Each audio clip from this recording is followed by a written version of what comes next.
Did you see Ferdinand? The cartoon movie Ferdinand about the Jacob. Jacob, were you home, buddy? Were you homeschooled or something, son? What's the matter? All right, we're gonna help. All right, homework requirement. You have to see Ferdinand, the new version.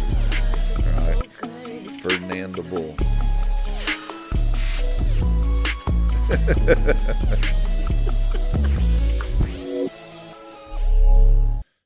Welcome back to the More Joy podcast, where life is filled with joy and my shirt never changes. Here's the secret. We decided to come in early and film several, and we forgot extra shirts. So sorry for the rookie mistake. This is like a fourth episode, and here we are in the same clothes. But we're on a roll. We're like butter. We're on a roll. And I just felt like it would be so good to keep going. Absolutely. And just, get this amazing message out. So. Absolutely. So good. While we have fun doing it. So Absolutely. We hope you're enjoying this time together with us. We sure are having a ball bringing this to you guys. Yes. Hey, we hadn't asked this in a while. Wherever you're watching in the world, would you let us know? Yes. Just in the comments, kind of drop what state, what country, what region of this big blueberry in space you were tuning in from. Yeah. And as always, we want to thank our partners for making this program possible. If you would like to join the ever-growing More Joy family, just click that floating sticky button that's on the left-hand side of the homepage at thehollimans.com. I like that, the floaty sticky button, the non-sticky sticky button. It's non-static. Come on now. It's so fun. She doesn't like it when I do stuff like that. Well, I designed the website. Well, your website is beautiful. Oh, thank you. I'm not making fun of your design issues. Please don't sure? Please don't misinterpret. My illogical brain sticky floaty thinks a floating sticky button is not sticky. Okay. It should be called something else. So the rings of relationship this morning. So as we continue to unpack the rings of relationship here on the podcast. I'm going to do a little summary again, because what are you guys talking about? So if you're watching for the first time. Yes, if you're watching for the first time. This is about our fourth episode on this, so please do go back and listen to the ones leading up to this. But we're talking about if we see Jesus as our pattern, he's our pattern for our life and for our relationships. Yes. And the quality of our relationships is really the quality of our life. And so if we're surrounded by poor relationships that we haven't known how to navigate, or they're toxic people or toxic situations and all of that, then our life is going to suffer for that. But if we know how to enter into relationship with the kind of people that we want to grow into and towards, and we know the mechanics of that, oh my goodness, now that's freeing. There's not going to be offense. There's not going to be all this other tension and, well, I don't know. Do they love me? Do they like me? Do they accept me?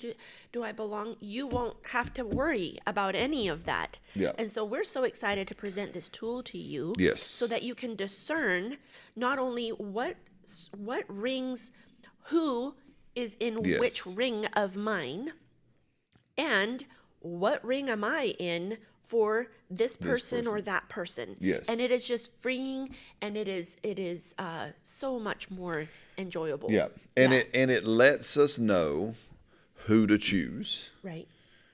It lets us know who God has given us. And that to me is some of the two big factors of the rings of relationship, is it helps me know who gets my time, my attention, the best of me. Like we said in our little analogy a couple of episodes ago, one day when I die, there'll be people around my casket that aren't my family, right? I give those people my life now, right? Those are the people who get the best of me. Everyone gets my ministry. Everyone gets my love, my care, my compassion. So it's not an exclusivity thing. No. Right? Because everyone is being loved. Everyone in Jesus's ring was loved. Everyone was cared for. Everyone was ministered to. But as we're going to see, as they engaged, there was opportunity and access and closeness that was given based on where they were, the deeper into the rings we go. Right. Right. So as we look at this, because we're at the 120 rings, we talked about the multitude. Yes. Now we're at the 120, those 120 disciples who were in the upper room that day, Right. waiting for the Holy Spirit to come. And as we said in the last episode, they were at all cost people. Yes. But this is what happened. But if you'll notice, in that next ring in, there was experience.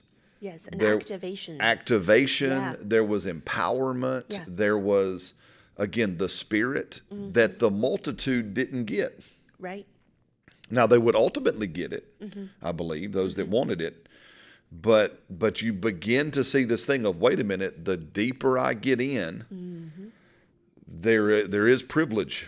Yeah. There is opportunity. There is things that is not for the multitude. They're not accessible to all. Very That's good. right. That's a good way to say that. Yeah, that there are Yes. things that become as people engage, as you see people engaging with who you are, as you see people engaging with the gift that you are, right? And Yeah. coming, then there is privilege that's granted.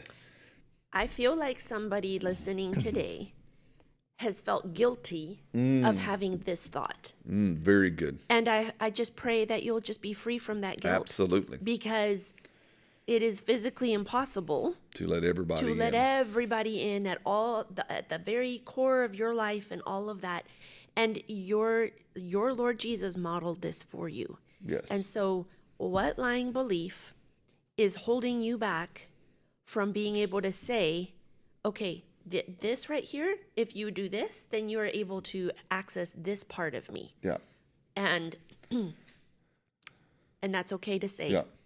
Well, it's. I mean, again, here's based on this. Again, trying to give practical examples. So again, those of you who are watching, you may again be tuning for the first time. You may not fully know who we are.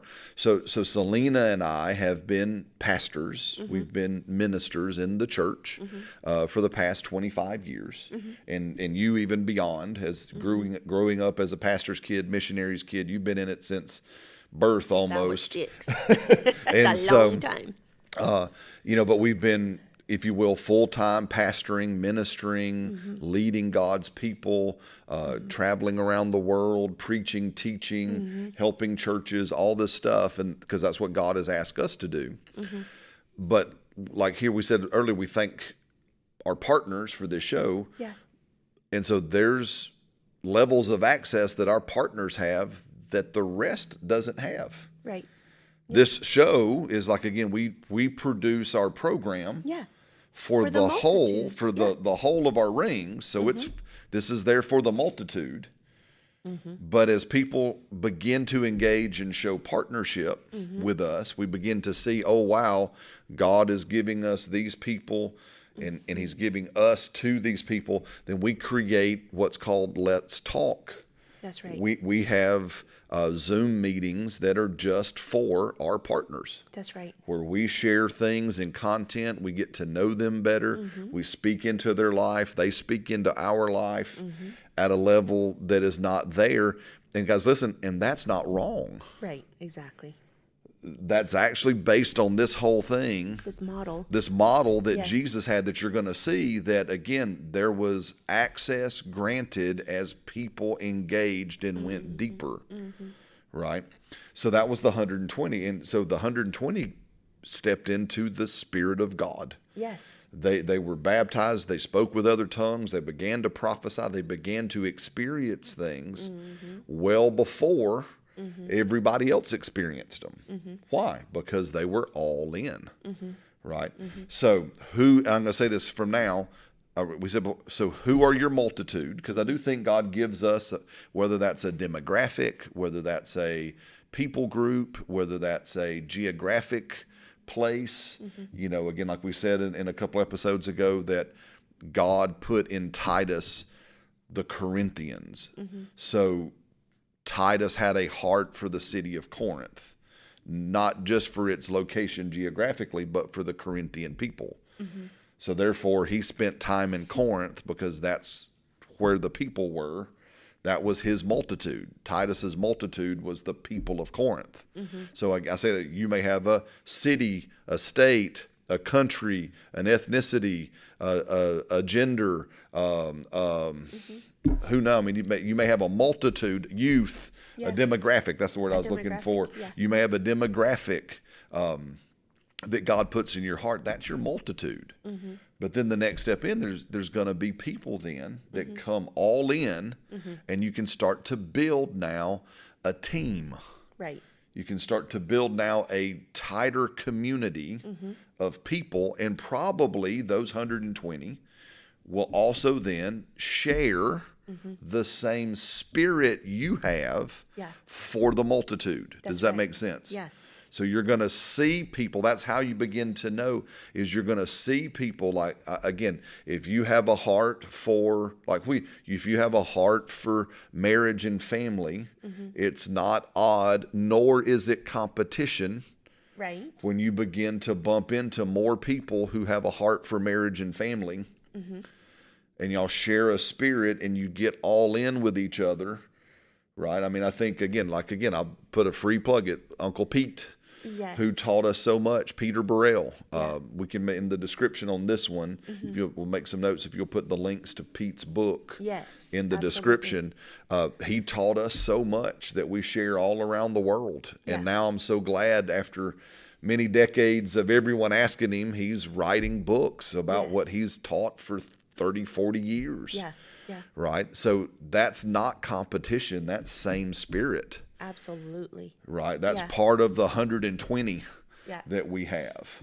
Right? So I hope that helps you to see, you can begin to identify these people and begin to then leverage who you are as unique individuals together. You can begin to link up and share. Why? Because you're of the same spirit. Just like the 120 that day were of the same spirit. They had the same heart. They had the same mindset for each other. That's why they were all in. Right? Did I say that okay? Yep. And stuff. So, but the next let's get into the next ring for some time, is the 70. Right. So the 120 and the 70 I have found are the least known of the rings. Everybody was familiar with the multitudes. Everybody is very familiar with the 12 and the 3 and the 1. And so when I share this with people, most people look at me like, well, who's the 120? And then we say the upper room people. Oh, okay. Never thought about that before. Yeah. And then I say, well, the next ring in is the 70. And people are like, the 70 who? Yes. And so if I'm remembering right, I think it's in Mark and Luke's gospel. It talks about how Jesus had 70 disciples like the 12. That's right. So that's the key differentiator. They were 70 men, most likely. Might have been some women in there, but I'm just going to suppose, because it was a very male-driven culture back in the day, they were probably mostly men, right? But there were 70 disciples just like the 12, meaning that Jesus sent the 70 out in twos. Right? 2 at a time into all the regions.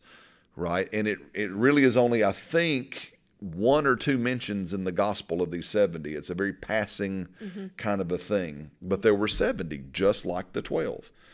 So guys, listen, what does that mean? There was a deeper level of commitment from these 70 people. Well, they were having to really actually apply whatever the Lord was teaching. Exactly. And they were taking the Very risks good. of going out and casting out demons for the first time, something that they had not even really studied before. Absolutely. And now all of a sudden, their teacher is telling them, you have authority over these demons, so go out in twos and go and preach the gospel and, set those people free over there, right? And so they're having to actually, boots on the ground, implement the things that they're hearing. Absolutely. And that takes risk and boldness and all of that. So when we talk about the 70, again, so what does that deeper commitment look like? What's because you're going to see our deeper engagement. So to tell a bit of a Bible story, this is found in John, the 1st chapter, and it's the calling of the disciples in John. It's, if I'm remembering right from names, it's Andrew and another. I can't remember the name. It wasn't Peter, but it was Andrew.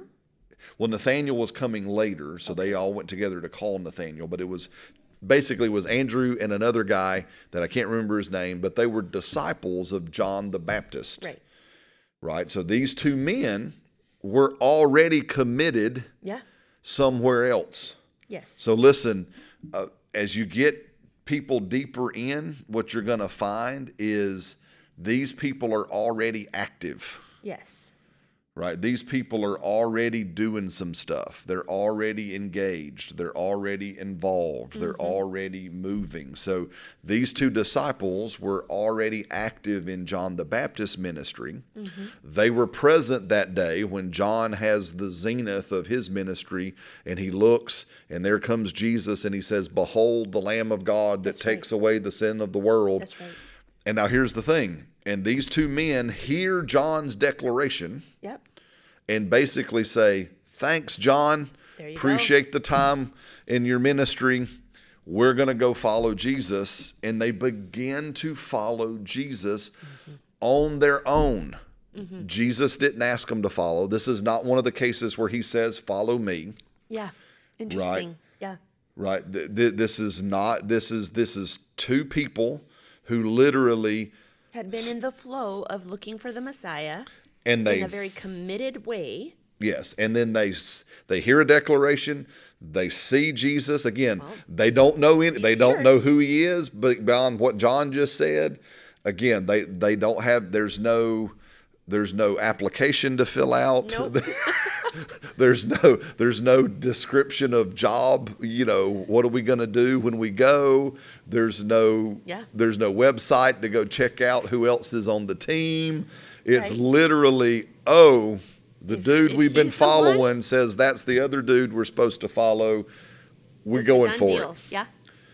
And they go after Jesus, and Jesus apparently for some distance lets them just follow. And then again, in my imagination, they're just kind of walking behind Jesus like they're supposed to be there. Yeah. And Jesus finally turns and says, I love it. In the New King James, it says, "What are you seeking?" Basically, what you doing? Why y'all following me? What's going on here? Yes. And then they say, "Lord, where do you live?" Right. Now, we're going to come back to that in the next ring. Yes. But I want to stop here and unpack this. They wanted it. Yeah. So, guys, listen, I want somebody to know it's okay to want to go deeper with people. Yes.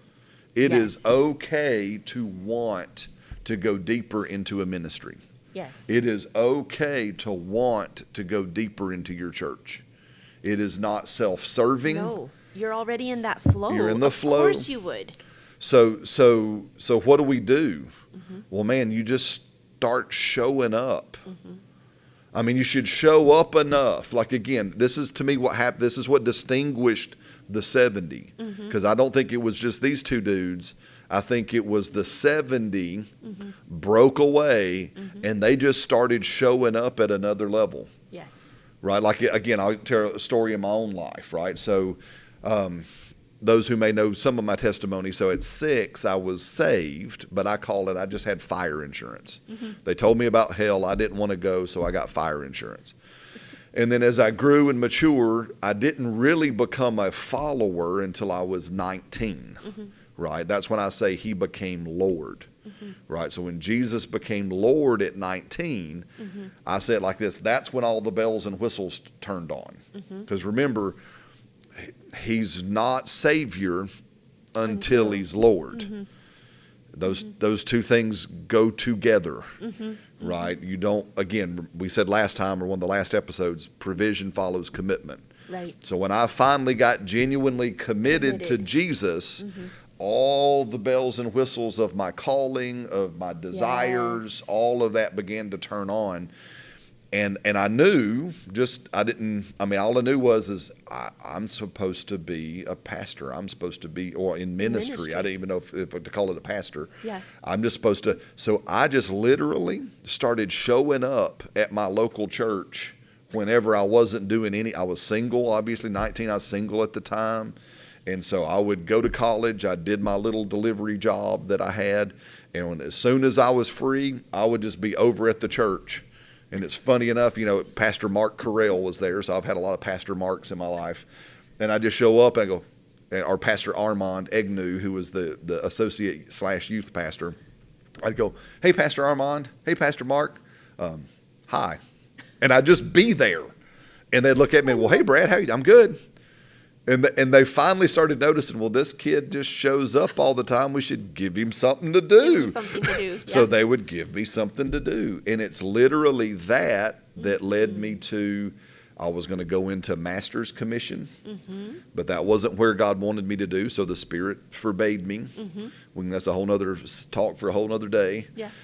And then that led me to Rhema. Yeah. Which led me to meet you, Yes. which led us to Mexico, which Yeah. led us to Canada, which led us back to here. Yeah. But I say all that to say, what distinguishes the 70 is they just started showing up. Yeah. They weren't invited, Yeah. right? They were just there. They heard something. They experienced something. They knew something. And they just started showing up, and they were just happy to be there. That's right. They were just happy to be present, right? They were happy to be involved. Guys, listen, that is a huge piece of knowing who is God giving, who keeps showing up in your life. They're Yes. they're like that cute little puppy. Yeah. Or that kitty cat. I remember Yeah. when we moved to Alabama, we had 2 little kitty It cats just kept showing that up. found our little house, and they Yeah. just kept showing up. And Yeah. I'm sure it helped that my daughters were cute and probably Loved on them. loved kitty on cats. them and took them food. But it's that kind of thing. The 70 just showed up. But that was their engagement. But then, as you said, but then Jesus, his response is he gave the 70 a place in his ministry, a significant place. Like you said, he anointed the 70, those verses say, like he anointed the 12. Right. Right? Because if you remember what he said to the 12, go out, cast out devils, heal the sick, raise the dead, freely you have received, freely give. He anointed, he gave them opportunity. When you see your 70, when you start to see those 70 show up again in your just normal friend life, give them a place. Let them be a part of what you're doing. Yeah. Right? Invite them in to stuff. If they're in your job, career, workplace, again, if you're an entrepreneur, businessman, man, give them a job, give them a broom, get them pushing something, get them on the payroll, right? Empower them, right? Again, like for us in our context, if they're people in our church, and they're like young 19-year-old Brad, and they just are standing there, man, empower. Why? Because there's a heart thing deeper happening. Connection that the Lord has sown. Yes. Yeah. And he's giving hearts to each other. Right? He's Yeah. giving us each a heart for each other. So begin to empower them. Yeah. Begin to equip them. Begin to send them out. Hey, listen, I'm going to say this to pastors, especially pastors who begin to have a growing influence. It would be, man, a huge desire of mine if this could kind of sweep the church world. Yeah. Jesus didn't preach all the meetings. No, he did not. Right? Jesus didn't preach every time there was an opportunity. He sent people. Paul Yeah. didn't preach Yeah. every time there was an opportunity. Paul sent Timothy. Paul sent Titus. Paul sent Epaphroditus. Paul sent Demas at one time. Paul sent people in his stead. Guys, I think the church world would benefit. We're too bottlenecked. Well, we're too, like you said in the last episode, we're too celebrity centered. Even the fact, again, I don't know why it comes to the end of the show, and the spirit of rant wants to come on me. But here in the South, we even have phrases like, well, that's Brad. He's my preacher. Yeah. No, I am not anybody's preacher. Yeah. I'm Jesus's preacher, Yes. but I'm not your preacher. Yeah. I'd like to be your pastor if you'd let me to be. But the reason why I don't like that phrase is it has this celebrity connotation of, oh, I really like it when Pastor Brad preaches more than I like it when pastor associate preaches or pastor youth preaches or pastor whoever or the guest guy or the who. God, no, listen, we really are coming into a day when that can't be. You may have somebody you really like, Yeah. and I get it. You get them, you understand them, you like them, but we need to empower more people. So I'm going to say to my pastor friends, my minister friends out there, if you have been blessed with a ministry that keeps getting multiple opportunities, grab some of your 70. Yeah. And send them in your place, right? Connect them with your opportunities and say, hey, listen, I got to be over here, but I'm going to send Brad to you. I'm going to send Celina to you. And they're going to do that as a representative of ABC Ministry International, right? And they're going to do, why? Because that's the biblical model, right? I think, again, we got to get back to this, what Jesus modeled for us, because Jesus said, I can't do it. I mean, and that's Jesus, y'all. Yes. Jesus going, I can't do it all. Yeah. I can't do all in I got to send out some 70. And here's the thing. And you're supposed to, like he did, be training people constantly, mentoring people constantly to take this even further, to take this wider, to take this to spread. And so if we're nearsighted and we just need to do our part. Yes, we need to do our part, but in that is this reproduction piece, this discipleship piece, that we're not just here to be disciples, we're here to be disciple makers. And imagine, and we'll end on this thought and we'll land because we're bumping our time again, but imagine the kingdom impact, right? Because if you had 70 people that had your heart, like it said again, that have the same heart for your multitude that you have. Yep. Now, when there's an opportunity, you got 71 of you. Yes. Going out. Can you imagine how much you can get done? Can you imagine what you can do? Praise God. Anyway, so that's the Ring 70. We'll pick up here next time. Remember, check it out, All Things Online. We do have our marriage course that we're offering in connection with the Rings of Relationship, because marriage is the highest and greatest relationship we have. So you can check that out on the webpage. Until next time, remember, life is to be enjoyed and not endured. And we love y'all very much.